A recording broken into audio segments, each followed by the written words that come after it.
You ever see a car glide past in city traffic, painted in something so bold it almost feels like a statement?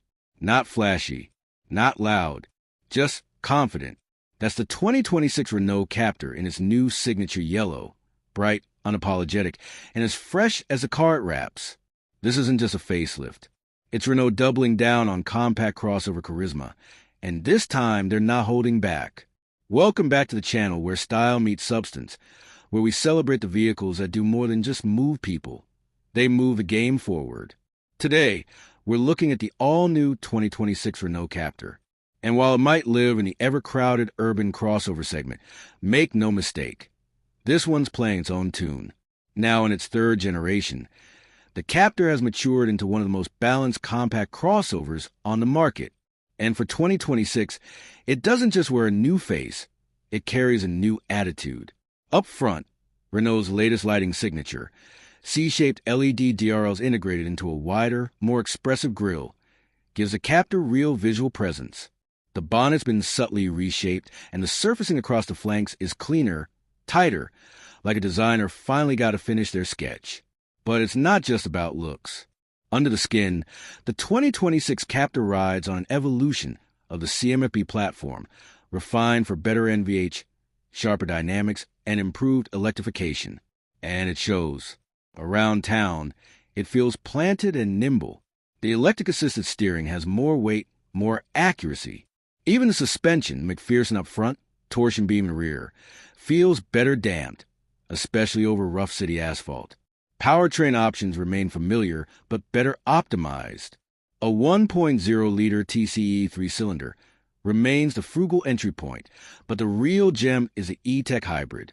With a 1.6-liter 4-cylinder mated to a multi-mode gearbox and dual electric motors, it offers nearly 200 horsepower combined. But more importantly, it delivers that electric glide feel in traffic, with genuine EV-only range for short commutes. For the eco-conscious urbanite, it hits a sweet spot of performance and sustainability, without range anxiety. Inside, Renault has taken a leap forward. The cabin is cleaner, more premium, and far more intuitive. Soft-touch materials where it matters, ambient lighting in all the right places, and a new portrait-oriented 10.4-inch touchscreen running OpenR Link, finally catching up with the best in class. Wireless CarPlay, over-the-air updates, Google built-in, it's all here. And best of all, it doesn't feel like tech for tech's sake. It works. Cleanly, quickly, and predictably. Space remains a strong point.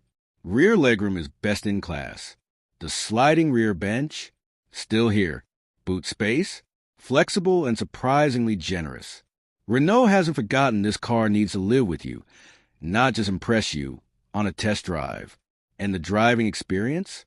Smooth, composed, and shockingly refined at this price point. Whether you're weaving through narrow urban streets or cruising at 130 kilometers per hour on the motorway, the Captur remains unbothered.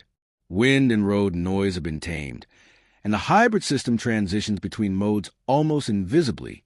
But what really sets the 2026 Captur apart is this. It feels confident in its design, in its engineering, in the way it drives. It knows exactly what it is. And in a segment where many competitors try to be all things to all people, that clarity is refreshing. So, is the 2026 Renault Captur the best small SUV in Europe right now? That depends on what you value. But if you're looking for something stylish, smart, and surprisingly sophisticated, this yellow gem deserves a spot at the top of your list. If the Captur caught your eye, or made you rethink what a compact crossover can be, go ahead and hit that like button. Got questions about trim levels, tech quirks, or how it stacks up against the 2008 Yaris Cross or Kona Hybrid? Drop them in the comments. And if you love cars that punch above their weight, you know what to do. Subscribe, turn on those notifications, and stay locked in. Because the best cars aren't always the loudest. They're the ones that quietly get everything right.